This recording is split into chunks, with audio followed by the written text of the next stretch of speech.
Across the fence, the production, cultivation, and promotion of hops. We'll find out how UVM Extension has become the leader in hops research and what that means to growers here and across the country.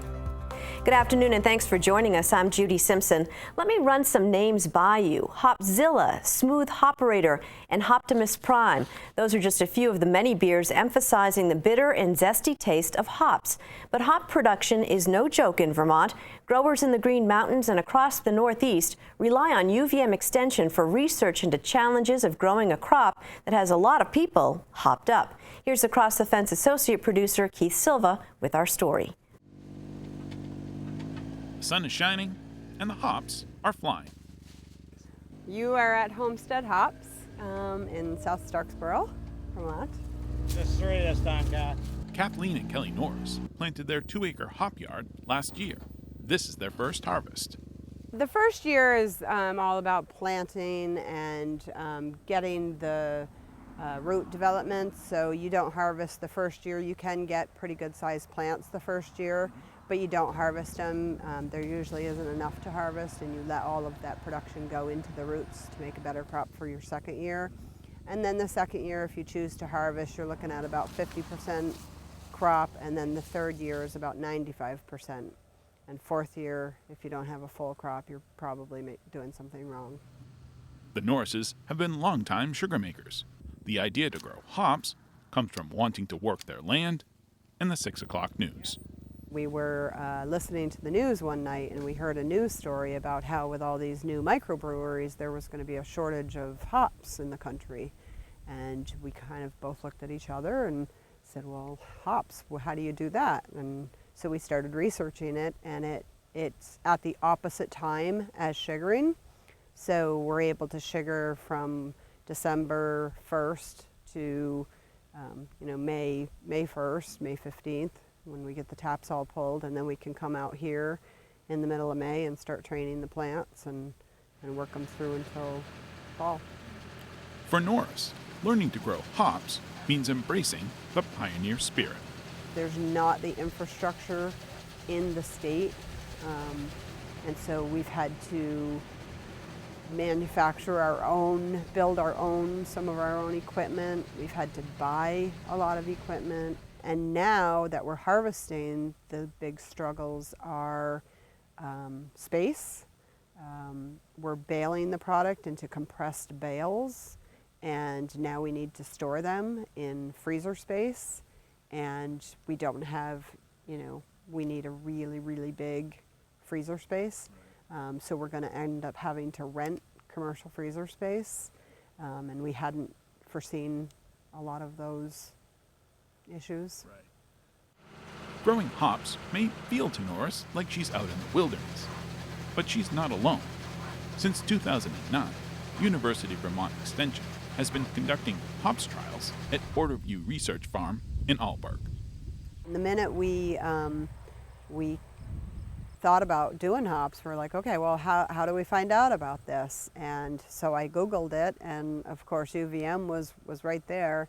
We would not have gone into this without their support. We rely pretty heavily on what they're doing in Alburg. They've tested some varieties. We listened to what they had to say as far as what varieties to grow, and their support's been tremendous. Was acceptable based on the amount of biomass. The research that occurs at Borderview Farm is shared at the annual Vermont Hops Conference. UVM Extension agronomist Heather Darby leads the Northwest Crops and Soils Hops Project. Hop production continues to increase in Vermont, just like it is throughout the Northeast. The number of growers still remains quite small, and the acres on a farm remain quite small as well. And I think that likely will be the case into the future. It will be a specialty market for some growers that choose that path. The investment to get started is quite substantial, so that's a deterrent for some new growers for sure. And I think as there's more growers and more success and a longer history, that it won't be looked at as such a barrier anymore. So new growers will easily come on board. One challenge Vermont hop growers don't have to worry too much about is finding a market for their product. Vermont alone is home to over 40 craft brewers.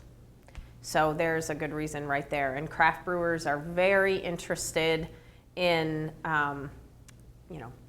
brewing locally, buying locally, and also creating new and interesting brews and having a way to sort of stand out amongst 40 other craft brewers in the state.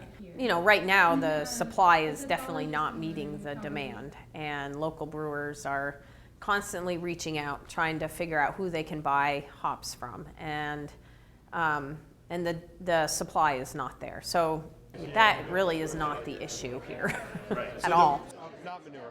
University of Vermont Extension and 4-Star Farms began growing hops almost the same time. It was back in 2008. It's been a wonderful progression. Nathan Latoile grows hops on 4-Star Farms just over the border from Vermont in Northfield, Massachusetts. He started a hop yard on 3/4 of an acre. His hops production has grown to 17 acres. In 2015, we had 50% more hop production than we did in 2014, and we sold out in less than a week. The demand has been there. The demand is really what's pushed us to increase our production. We've now got those 17 acres in. We're probably going to take a step back from any expansions for a little while, make sure that is all fully producing, and make sure we can sell all of those hops, but we're very optimistic. The demand has been there, and we've built that market. Demand is what makes hops such an attractive crop to potential growers. And built into that appeal is the consumer's unquenchable thirst for all things local. There is something about where hops are grown that makes them different. And every brewery, they're trying to find a way to distinguish themselves from the brewery next door. They're all making good beer, and they have to figure out a way to attract customers to them. For them to be able to buy hops that are local, to buy some very small supply of a particular variety from a nearby recognizable farm, that's going to draw the customers in to have the beer when they put that farm's name on it, when they put the location of where that farm is. The success of 4-Star Farms and other growers goes back to the research being conducted at UVM. There's a lot of research that's been done over the years in other parts of the world, and to some extent that's transferable to the Northeast. Some of the stuff on disease, some of the stuff on the weather, some of the cultural practices you can do to deal with pests, it applies to some extent to what we're doing here in the Northeast. But having people who can understand that research a lot better than us, who can then take that and translate it to what's going on here in the Northeast, and maybe even do some of those trials again and adapt them and get results based on what's happening here in the Northeast. That's where that research has been really crucial. We're in Massachusetts, we're not in Vermont, but UVM has had an incredible presence on our farm, and I think it benefits them as well. By comparing what's happening in Alburgh to what's happening in Northfield, Massachusetts, gives a really good perspective of what's happening across Vermont and what can be done across Vermont to help the hops industry and across New England. Research in Vermont is excellent and compares just as well to the research in the Pacific Northwest. Sarah Del Moro is an agronomist for Haas, a company based in Yakima, Washington, that's a leading supplier and researcher of hops in the U.S. Del Moro's advice for growers: always be the best. Quality. Quality is most important, and consistency sometimes. We have brewers that do have an interest in the Cascade hop that's from Oregon instead of the Cascade hop that's from Washington because of the different characteristics. But when they decide on still one of those locales, they want to be able to continue to get that hop for their recipes and have a quality hop. Back at Homestead Hops in South Starksboro, Kathleen Norris sees this new agricultural business as a means to continue a farming legacy. This farm here belonged to my husband's grandparents. We were actually figuring out the other day we can track at least 5 generations on his grandmother's side. And we felt like it was important to do something with the land, and it's kind of neat to do something different that not everybody's doing. We probably won't get rich doing it, but we love being here. Kathleen knows if more growers, to put it one way, hop to it, then this industry will grow and thrive. Do your homework, work with the UVM team, and really listen to what they have to say. And I think hops have a future in Vermont. You have to want to work hard, and you want to have to love the land. Hopefully the equipment will come a long way for future growers. And those of us who have started it, if we can be of any help, along with UVM, then, please ask. When it comes to hops, if all you have to do is ask, then growers like Kathleen Norris and UVM Extension are happy, or is it hoppy, to tell their story. In South Starksboro, I'm Keith Silva with Across the Fence. Joining me now is Deb Haliba. Deb is the state coordinator of the Northeast Sustainable Agriculture Research Education Program, also known as NESARE. The program provides grants and education to advance innovations in sustainable agriculture. Thanks so much for coming in. Thank you. Now, how has SARE been part of the research and cultivation of hops? Right, so as you said, Northeast SARE is a competitive grants program that covers the whole 12 Northeast states and the District of Columbia. And hops is actually a really good example of some of the topics that we've funded in SARE.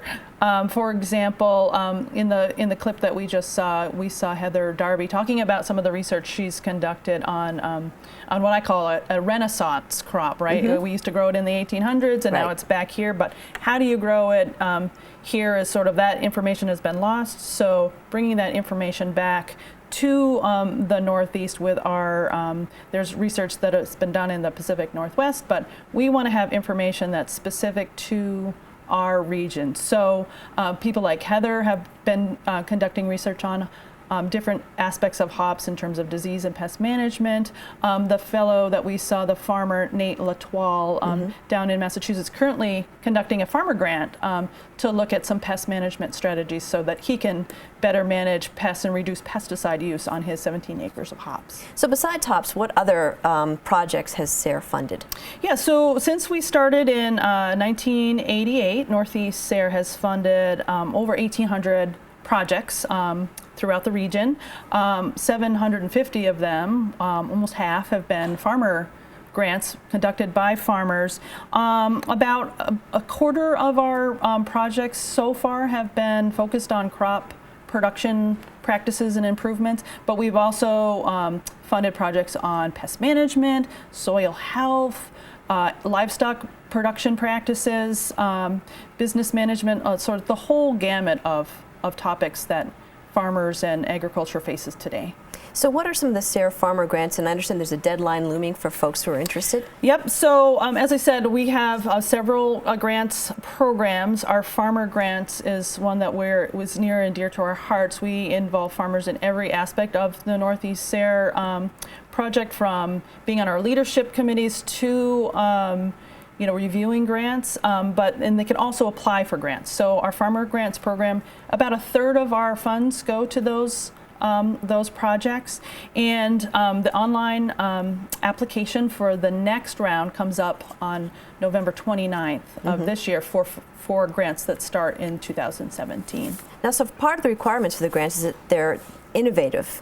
So how innovative do farmers get? Right. So it's really based on what the daily challenges on the farm are, and that's really what we want folks to tackle, is sort of how do you make your life on the farm easier, and address what I call the 3 Ps, right? So profitability, how do we make the farm more financially viable? Protection of our natural resources, so how can we better work in concert with the environment to reduce our pesticides, herbicides, work with our pollinators to increase habitat and make sure they're healthy. And then finally, the other P is people. So how do we work to support the people on the farm as well as in our communities? And here's the great thing is once these projects get underway and are successful, then that information can be shared with others as well. Right. So a big component, or a very important component of all of our grants, but particularly the farmer grants, is that a farmer is conducting those projects on his or her farm, but then the expectation is sharing those results with other farmers. All right, well, thank you so much for joining us today. The deadline again to apply for the 2017 Farmer Grant is coming up. Where and how does someone apply?